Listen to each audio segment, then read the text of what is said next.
Today's topic that will be debated is compulsory basic education should be made free.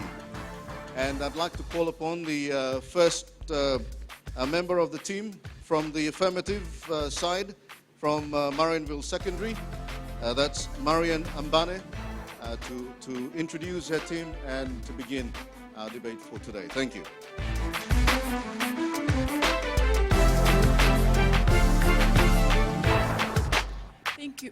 Thank you, Mr. Ceremony. Pardon me. As the first speaker of Marianville the affirmative team, Marian Ambane, will be basically introducing the topic that compulsory basic education should be made free and talking on the social aspects. Our second speaker, Nicole King Doruba, will be talking on the economical, political side of things. Our third speaker, Rebecca Paul, will be basing her points on the economic aspects. And our last and final speaker, Glenda Gabriel, will be giving the final rebuttal, summary, and recommendations in accordance with the topic. Firstly, from the topic, compulsory basic education should be made free, the keywords are compulsory, basic, education, and free. According to the Oxford Advanced Learners Dictionary, compulsory is something that must be done because of a law or because it is a rule. Basic is something important, most important, fundamental or necessary, and from which other things develop. Education is the process of teaching, training, and learning, especially in schools, in order to gain knowledge and develop skills. And free, in this case, is defined as without payment. Therefore, the topic is the fundamental stage of a child's learning, that is, from elementary to grade 8 is a rule, and it should be without payment. Now, moving on to my points, the social aspect. Every child has the right to go to school. According to the UNICEF at a glance booklet, page 26, this right is the most widely accepted rights in history. So if Papua New Guinea is a member of the United Nations, why? Why are school-aged children having no access to compulsory basic education? Well, the obvious answer is money. Because of the high cost of living, families cannot afford to send all their children into basic education, to gain basic education. According to the Wikipedia 2009, 38% of Papua New Guinea's population are children aged below 14. That is, this statistic shows the children within the compulsory basic education level. However, in an article in the national newspaper dated 14th of June 2011, an article stated that, a law firm stated in the article that 43% of Papua New Guinean children do not receive any formal basic education because of the high cost of living. That is, in 100 Papua New Guineans, 38 are children. And out of these 38 children, 17 are uneducated because of high cost of school fees and simply because their parents and families cannot afford to send them to school. Now, no wonder the literacy level of Papua New Guinea is at 56%. According to the national newspaper dated June 14, 2011, a named law firm stated that, and I quote, the literacy level of Papua New Guinea is 56%, unquote. 56%? What about the 44% of Papua New Guinea who are illiterate, who do not know how to read, write, or count? How do they cope up with them? How do they cope with the fast modernizing of Papua New Guinea? Today's world is written, read, and counted, which is very, very different from the traditional ways of Papua New Guinea, which was only oral. Now, moving on to my next point. Having nothing to do, children resort to certain activities. And one of these activities is child labor. And child labor is increasing in Papua New Guinea. And we cannot deny that. According to a newspaper article in the Post-Korea newspaper dated 15th February 2011, the Trade and Union Congress President, Mr. Michael Malabag, said in an International Labour Organization conference that, I quote, child labor is increasing in Papua New Guinea in a very fast rate, and we cannot deny that. Therefore, compulsory basic education should be made free as child labor and education are closely related, unquote. Thus, upon the completion of grade 8, students will have gained enough knowledge and skills in order to secure gainful, decent employment instead of being employed as cheap, unskilled laborers. Compulsory basic education should be made free in order to get other children out of the streets into our classroom, equip them with basic knowledge and skills. However, this does not mean, and it does not mean that all will make it into grade 9, but at least they have something in order to sustain their lives in the outside world. Therefore, we the affirmative team strongly and wholeheartedly believe that compulsory basic education should be made free. Thank you very much, Marian Ambane, from Team Marianville, the affirmative team. The opposing side from Laloki High School, Rabuka Rousey. Our next member. I'm nervous. Can you all smile, please, with your serious faces? I cannot. I'm feeling a bit shaky up here. Anyway, firstly, I'd like to acknowledge the presence of our special guest, educators, a timekeeper, MC, my fellow debaters from the All Green Laloki High School, as well as my beautiful sisters from Marianville, and not forgetting the lovely audience out there. All right. Before I proceed on, I'd like to introduce my team members. I, as the first speaker, will introduce to you our stand and come up with the first part of our argument. My second speaker, Mr. Saiho, will talk about the social aspects, and the third speaker will talk about economical aspects, and finally, our last speaker will summarize, re-emphasize, and come up with our recommendations and alternatives according to our presentation. Before I proceed on, I would like to rebut on what the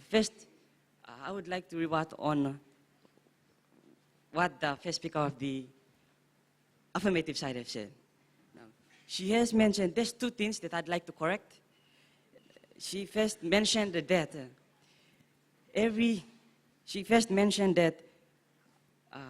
basic education is from grade 1 to grade 8. Now, let me correct that statement. According to Vision,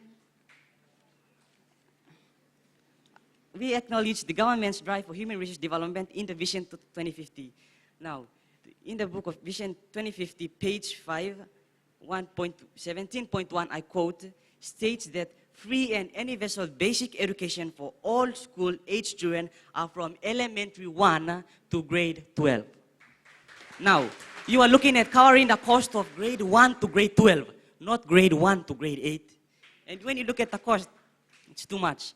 But I'm not going to talk about the cost. My third speaker will talk about it, so make sure you pay attention. Now, our stand is basic formal education should not be made free. Don't worry, I'm not angry at you. All right. The first speaker also stated that every child has the right to go to school. Now, however, in every right, there is responsibility, and that responsibility is in paying school fees. All right. Back to my roots, points.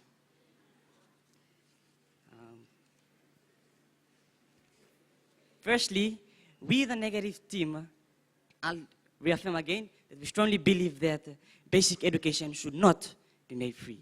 Now, you must understand that our currently right now, we have 1 teacher to 40 students in a class, right? That is in the ratio of 1:40. Now, if the free education is implemented, then we are looking at about 1 to 60 or more. And that is a heavy load in the teachers. And I believe that all the teachers will agree with me.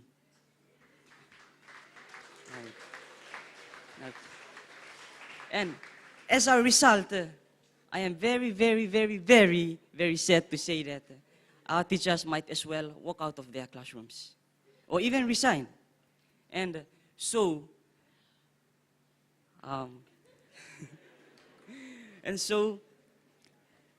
I would not want to see I would really not want to see my own, especially my people back at the village, schools in my villages, suffer from this kind of situation.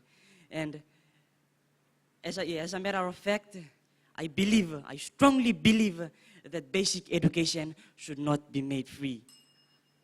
I'll say that again. We, the negative team, not I, but we, the negative team, we strongly believe that basic compulsory education should not be made free.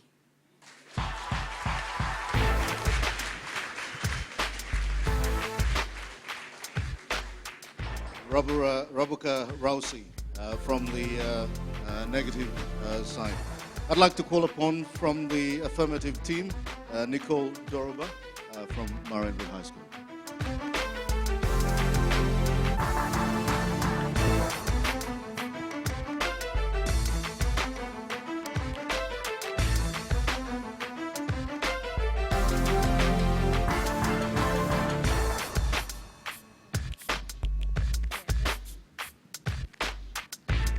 Thank you, Master of Ceremony. My name is Nicole King Doruba, and I will be talking about the political aspects of the topic. Should compulsory basic education be made free? Now, before I proceed on, I would like to rebut the statement stated by the first speaker of the opposition team. The statement was, universal basic education is grade 1 to 12. Now, our topic is compulsory basic education. Compulsory basic education is grade 1 to grade 8. Now, on to my points. Education and democracy. Referring to World Book 2004 edition, faith in the power of education is a characteristic of democracy. A democracy needs educated citizens who can think for themselves, who can partake in public affairs, be kept well informed on public issues, and to vote intelligently. Now, voting is everyone's business, but may I ask, how does it become one's business if he or she is not even educated? Now, for example, an elderly woman, she's a rural dweller. She comes to town to vote, but she does not know how the voting procedure goes. So the workers working at the polling booth can have an advantage over her because she's uneducated and have a vote for candidates she doesn't know of. Now, referring to an article in Sunday Chronicles, 2011, May 29, page 10, headline, said Jay, free education now or throw the MPs out? Action Governor of New Ireland said, and I quote, that if the government wanted to help the people of this country, then help the future of this country. How? By providing compulsory basic education. Unquote. Now, democratic rights, practicing it. With regards to Papua New Guinea's basic rights includes the statement that everyone has the freedom of conscience, of expression, of information, of assembly, and of association. Also supported by the United Nations Universal Declaration of Human Rights, includes the statement that education shall be free, at least in the primary and fundamental stages, which is elementary through to grade 8. We are talking about basically knowing how to read, write, and count. Now, a child, when he or she is born, never asks his or her parents if he or she could be their child. But it was the parents' decision in the first place to bring the child into the world. So like every responsible parent that tries to bring his or her child or give the best to his or her child, the government of the day or every government for that matter is equally responsible for their citizens. And that is to provide the best possible education to attain the highest level. Now, equal participation in politics. According to democratic ideals, widespread participation in politics does not necessarily ensure good government. The quality of a good government depends on the quality of participation. In addition, well-informed, well-educated citizens are able to participate more intelligently. And so, the quality of participation can be nourished by education. This then will allow equal participation by both gender.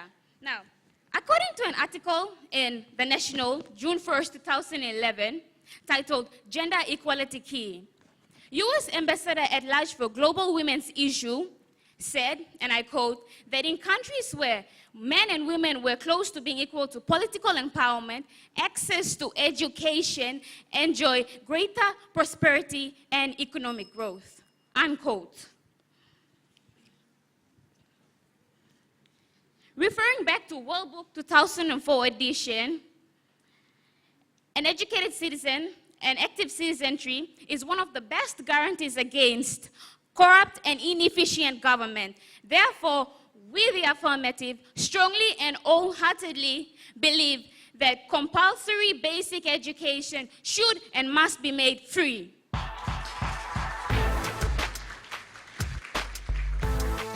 And that's the second speaker from the Affirmative team, from Team Marianville Secondary. I'd like to call now the second speaker from the opposition team, Duncan Sayo, Laloki High School. Thank you, Duncan.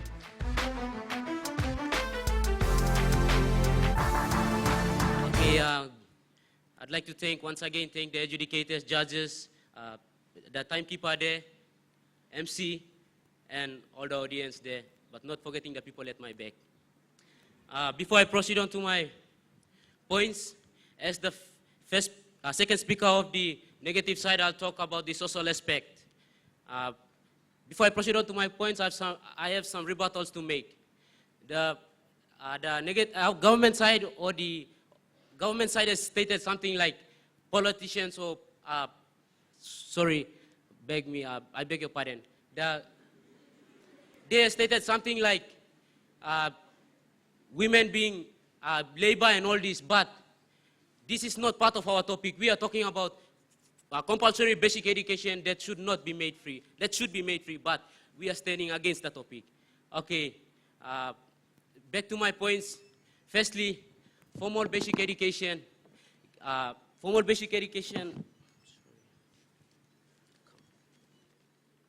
Firstly, formal basic education, completely free education encourages dependency and laziness. Parents especially become lazy, not dependent and not economically independent.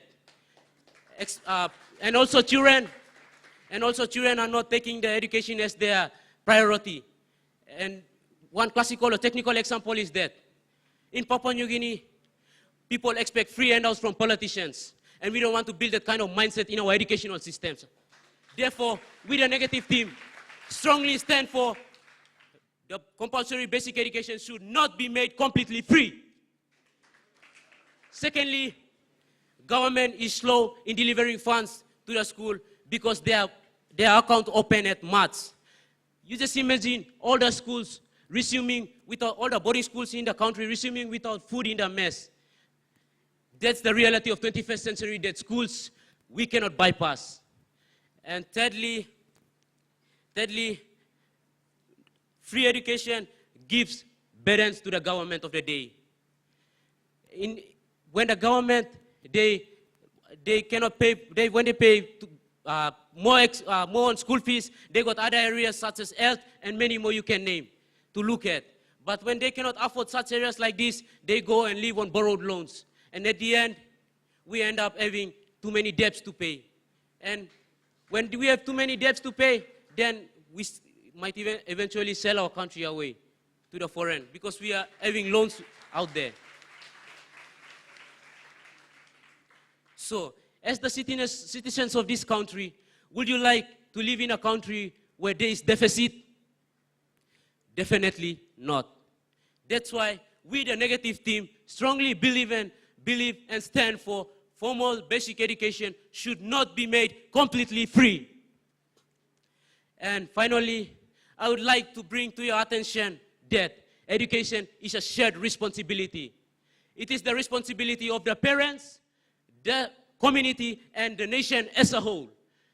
regardless of parents, wherever you come from, regardless of your job experience, whatever, you have to meet the cost. Because at the end of the day, the child goes back to you and the parents benefit from whatever he or she gain.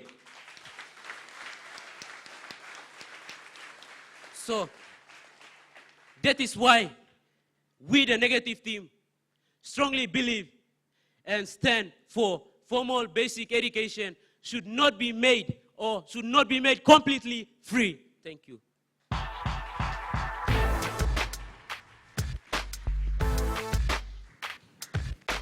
It's good to hear some claps and it's good to hear some strong voices from the opposing team. Thank you very much. I'd like to call now from the affirmative team our second speaker to come forward, and that's should be the third speaker, Regina Mon. Thank you, Regina. Rebecca, sorry. Thank you, Chairperson. Good morning, everyone. I'm Rebecca Paul, the third speaker of the affirmative team. We'll be discussing with you the economical aspects to the topic, compulsory basic education should be made free. Before I begin, I would like to rebut on 2 points that the second speaker had mentioned. He said something about laziness. If compulsory basic education is made free, do you think they'll just leave it like this? No, there will be laws to emphasize that. Secondly, you talked about health services. Money should be put in health services rather than education. Well, how do you expect doctors to end up in health services when you don't start at the very base to produce doctors?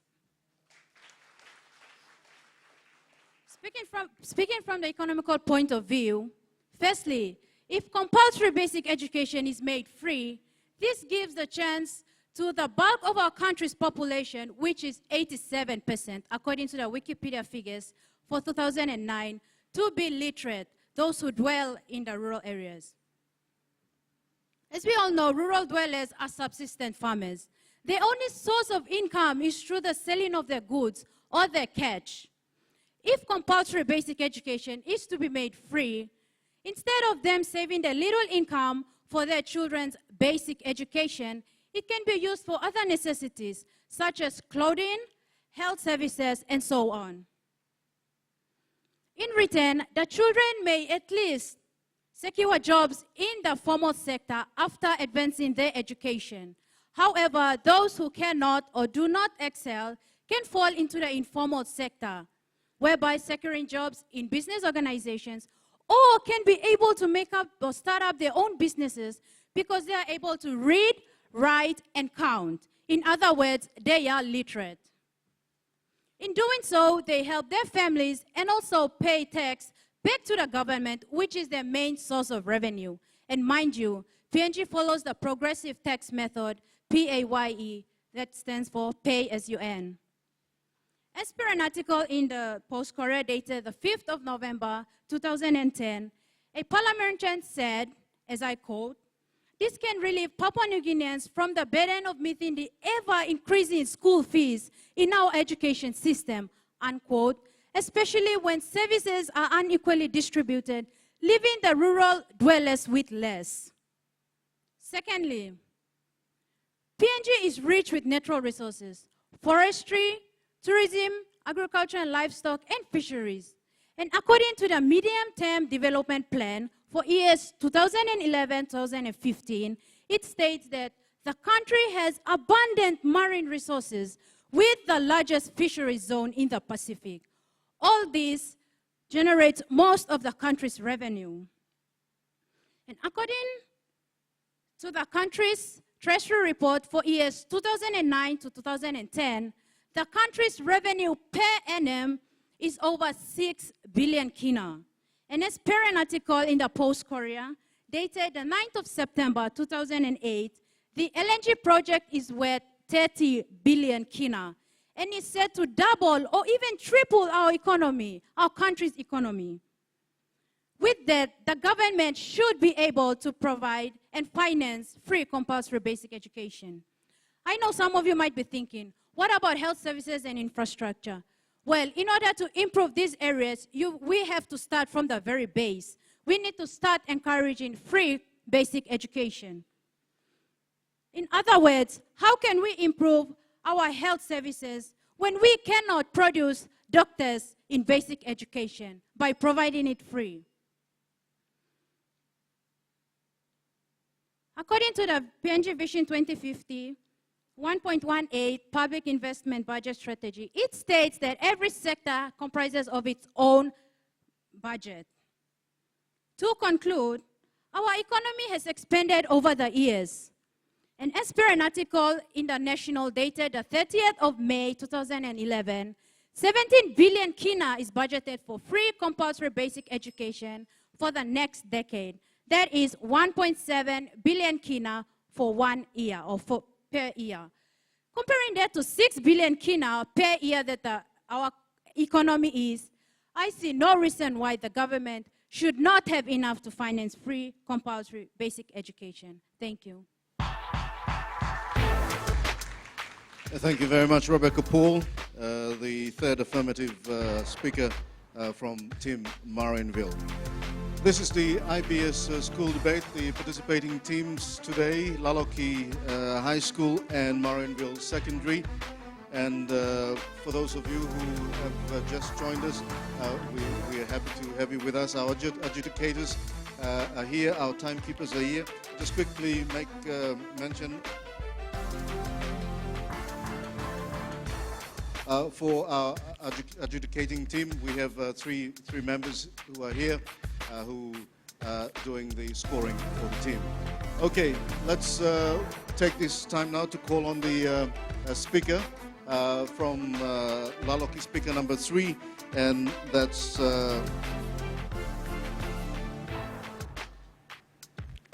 Regina Mon. That's right. Regina, thank you. You can go ahead. Good morning, adjudicators, judges, and the timekeeper. I will be speaking on the economical aspects of subsidized education and free education. Before I go on, let me rebut on what the third speaker of the affirmative team has said. She said something about formal basic education is elementary to grade 8. How can you expect a grade 8 or a grade 7 to work as a doctor in the hospital?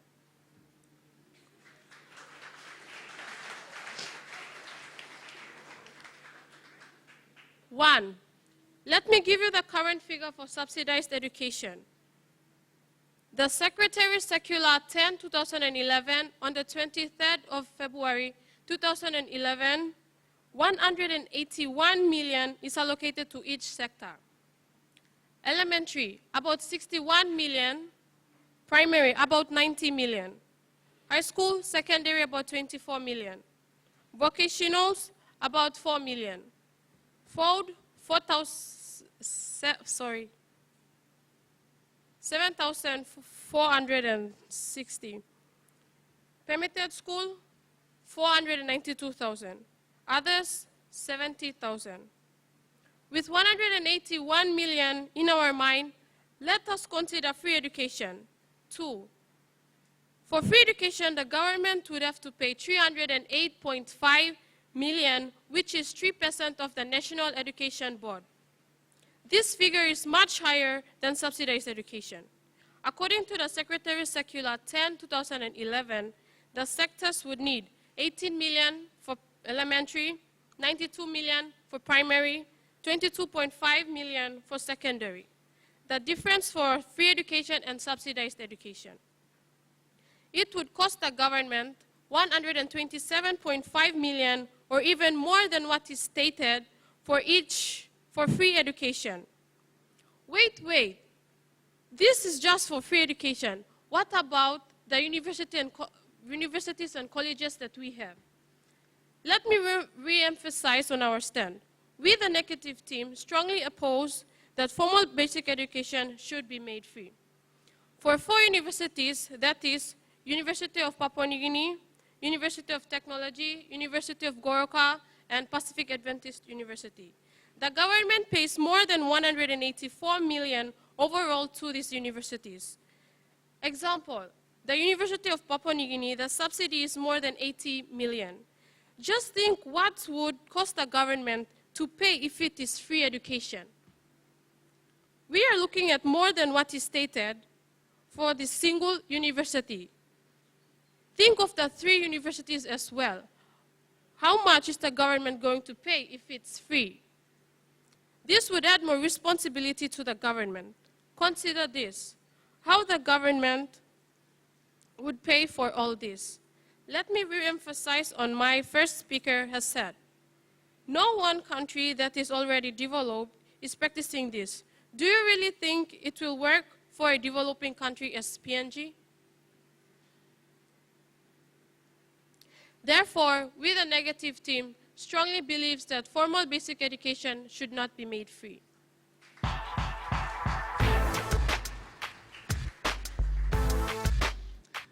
Thank you very much, Regina Mon from Laloki High School, the negative team. I'd like to call upon now the final speaker from the affirmative team, Team Marianville Secondary, Glenda Gabriel, the final speaker. Thank you.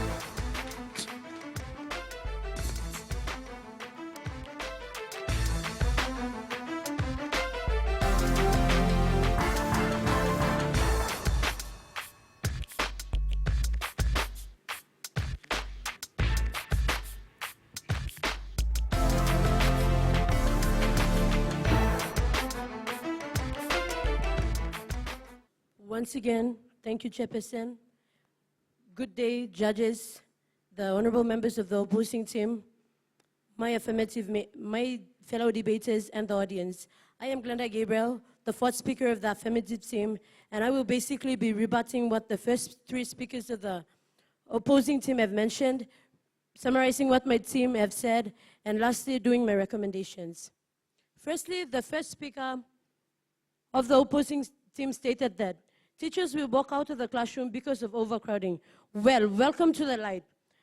There is a mechanism already in place to ensure that there is enough number of students in classrooms so that there is effective learning taking place, and that is EMIS, or Education Management Information System.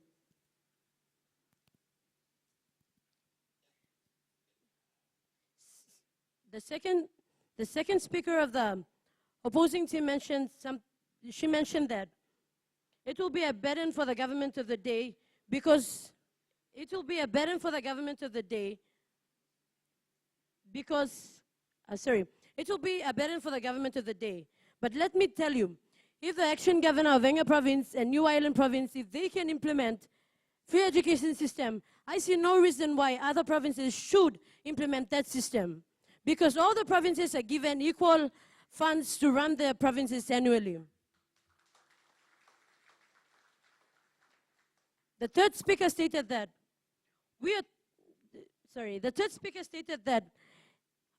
she was giving the figures for secondary, tertiary, university, colleges, and vocational centers. Well, let me take you back to the point. We're not talking about the higher institutions. What we're talking about today is compulsory basic education, which is grade 1 to grade 8.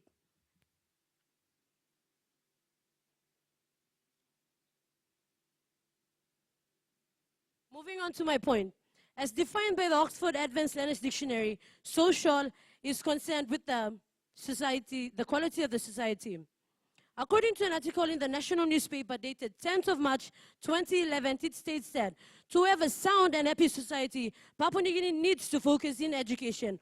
Or in other words, we can say, if we the citizens of Papua New Guinea want to have quality living standard, then we should prioritize education. In Papua New Guinea societies today, there is a lot of problems like where children are involved in like petty crimes. This is all resulted because of poverty. Poverty is defined in the Vision 2050 booklet, page 17, is the lack of having access to basic services and infrastructure, as well as access to income and income earning opportunities. According to an article in the national newspaper, dated 8th of February 2008, it states that 2/3 of the population living in poverty are women and children. In patrilineal societies such as Papua New Guinea, where men, especially young boys and where males, especially young boys and men, are given the first priority, women and children tend to miss out in having having access to basic services such as education. And this has resulted in children going out in the street and taking part in criminal activities and petty crimes. Well, it is a concern for the government and the citizens of Papua New Guinea as to how we can get the children out of the street. Well, let me tell you, you might be wondering, the only and the best solution that we could get as to how we can get the children off the street is by making compulsory basic education free, so that everyone, especially the unfortunate, could have access to basic education so that they can be in class and keep themselves occupied so that they don't get to stand around the streets.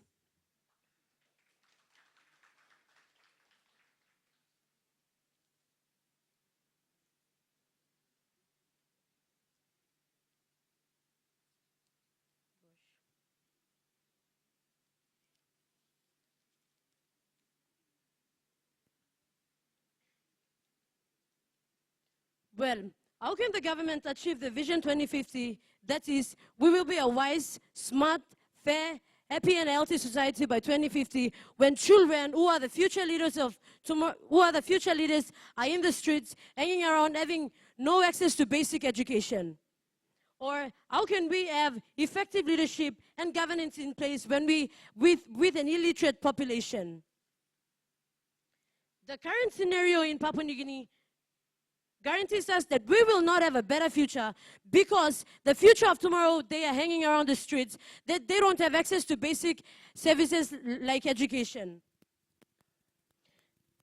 Therefore, if the government is serious about making Vision 2050 a reality, they should start from the basic, that is, by educating all the small children so that at least they gain the basic skills such as reading, writing, and arithmetics in order to sustain their life in a more responsible way. Moving on to the economicum. According to the national newspaper dated 14th of June 2011, it states that an educated citizens would participate more intelligently and according to the national newspaper dated 14th of June 2011, it states that an educated population would be able to secure jobs and in turn pay tax to the government.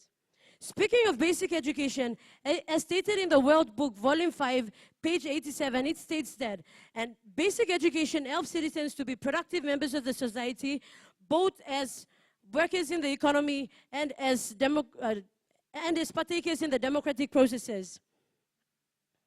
Not everyone will make it to the secondary and tertiary institution after leaving grade 8. But with the basic skills that they gain, like reading, writing, and arithmetics, will be of great help to them if they want to start small businesses such as piggery in order to sustain their lives. They will at least know how to calculate the income more accurately, do budgets, sign signature if they want to open an account in order to save the income, and communicate well with others in order to run their small businesses more effectively. This will in all strengthen and boost the general growth of the country's economy. Therefore, if the government is serious about achieving the first objective of the 8-point plan, which is stated in page 12 of the Vision 2050 booklet, that is to increase the indigenous participation in economy, compulsory basic education should be made free.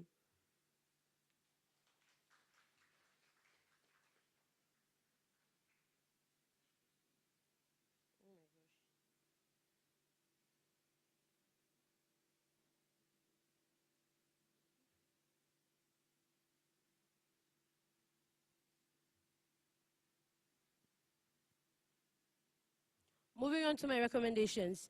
Firstly, in order for the government to run this program, free compulsory basic education program successfully, it has to put a monitoring authority or system in place so that they ensure that there is enough number of students in a class and also enough number of teachers in a school so that there is effective learning going on.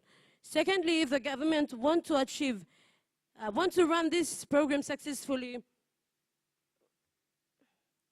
a law should be imposed to ensure that parents are sending their children to school, since it's free.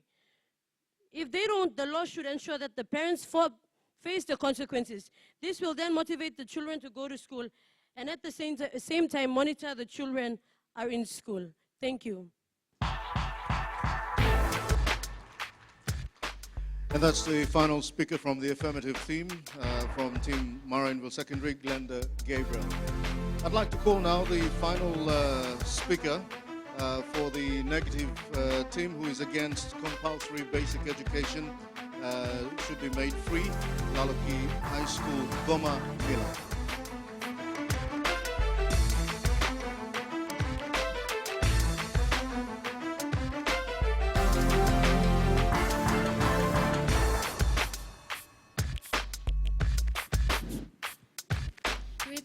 Greetings, ladies and gentlemen, the adjudicators and the MC, and not forgetting all the students.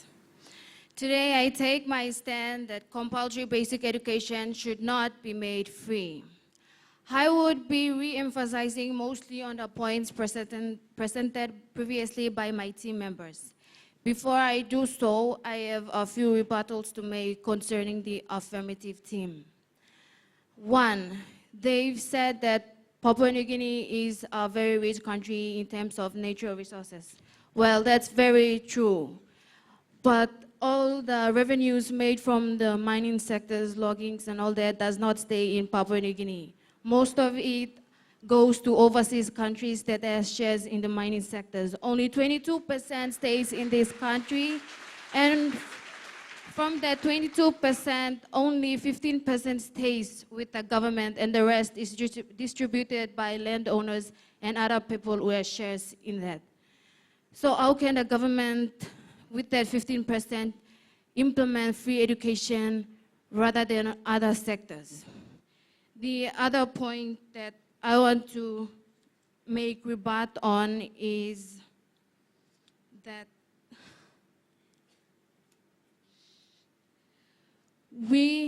they said that we were giving you the cost of tertiary education and all that, where we were just trying to give you a clear idea of what it will cost the government if they implement free education. Given all the rebuttals, I now would like to present one of my points, and that is we, Papua New Guinea, are not economically practical.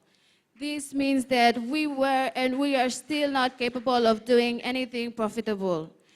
We are still wasting our resources in terms of careful management of especially financial resources. Therefore, we are still supported by overseas countries such as Australia. This year, Australia has appropriated a total amount of 27.5 million kina to support us in the subsidized education. If we were supported by them, how would we be able to cope with the free education system on our own? I would like to re-emphasize on what my third speaker said about free education. It would be very costly and an expensive exercise for the government. The current subsidy cost is 181 million kina, and the estimation cost of free education is 308.5 million kina, giving us a difference of 127.5 million kina or even more.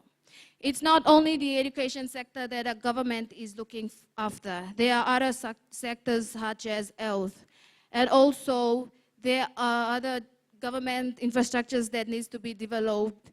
And we, Papua New Guinea, are still a developed country, and there's a lot of things that needs to be developed. I rephrase my stand again that compulsory basic education should not be made free. As what my second speaker said, that it encourages dependency and laziness. Come on, Papua New Guinea, we've been independent for over 30 years, and yet we are still relying on foreign aid. We have to stop relying on foreign aid and start investing in education.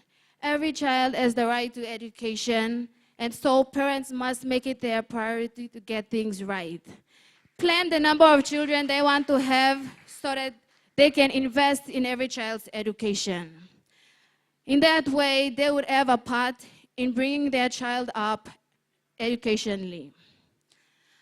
They would feel that they have ownership over school properties, so that when damages are done, they would care and try to help. If not, they would think that it's the government's problem. After all, at the end, parents are the ones who are going to benefit the most. We do acknowledge the government's drive for human resource development in the Vision 2050, that free and universal basic education from elementary 1 to grade 12. However, not everything is free, and education is certainly not free. It is a shared responsibility by parents, teachers, and the government. The payments of school fees is a contribution by parents in sharing the cost of educating their children. Therefore, we, the NEGA team, strongly stand and believe that compulsory basic education should not be made free. But we will not leave it like that. Instead, we've come up with 3 alternatives, and they are: 1, we recommend that formal basic education be a shared responsibility whereby parents pay half and the government pay the other half. In that way, parents have a share in educating their children. Currently, the government pays less than 50% in the subsidized education. Now, we would like to propose that the government pays 50% and the parents pay the other 50%. Based on the current national fee for this year, the estimation cost of free education would, from the elementary sector all the way to the secondary sector, would amount to 308.5 million kina. If the government pays 50%, then the cost from elementary to secondary would be 154.25 million kina, and that's less than free education. Second, the government should subsidize costs such as electricity, telephone bills, electricity bills, teaching materials, school materials, upgrade teachers' houses, and support staff salaries. Currently, most of the schools are spending more on the running cost of the school. With that, we believe this will reduce the overall school fees met by parents each year. Thirdly, the government should seriously empower people of Papua New Guinea to be economically independent through competitive business development projects. With that, we, the negative team, strongly stand and oppose free basic education, as it will and never will work in Papua New Guinea. But as I've mentioned earlier, to take a serious look at the alternatives to make sure every child of Papua New Guinea is educated. With that, you all have a pleasant day. Yeah, thank you very much, Goma Milan. The final and the 4th speaker from the negative team from Laloki High School. And that also ends this round of debate against Laloki High School and Marianville Secondary. Please give a big hand to the participating team.